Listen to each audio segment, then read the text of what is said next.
On est en mouvement depuis lundi pour protester contre l'application de la réforme portuaire aujourd'hui, pour lequel nous avons eu un certain nombre de discussions depuis plusieurs mois et nous constatons que beaucoup d'éléments nous manquent à ce jour et la direction a décidé malgré tout de passer un petit peu en force aujourd'hui au niveau du conseil d'administration. Et donc nous sommes dans l'obligation de réagir ainsi, sachant que les éléments économiques globalement sur la conjoncture sont inquiétants par rapport au devenir des raffineries locales et je crois que la question aujourd'hui est pleinement posée et les salariés attendent des réponses concrètes.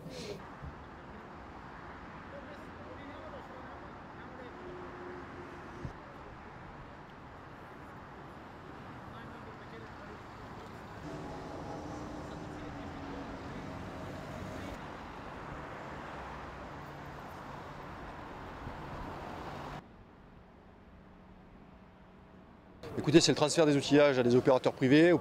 qui aujourd'hui n'ont pas les moyens d'assumer ces charges supplémentaires, des opérateurs privés qui ne souhaitent pas forcément être partie prenante du projet,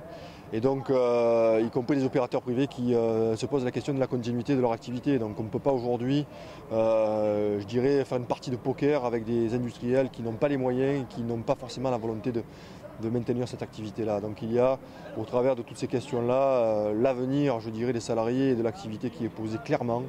et pour lequel nous avons besoin des pouvoirs publics et des industriels pour avoir des engagements sur l'avenir de notre outil de travail du port.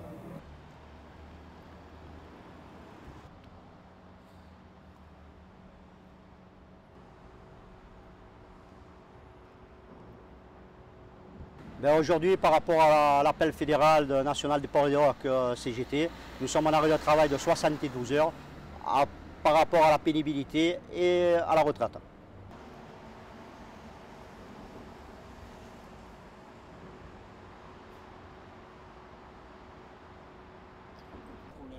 Pénibilité, c'est le report de la retraite que tout le monde va essayer de mettre en place et bien entendu les conditions de travail qui sont de plus en plus difficiles sur le port.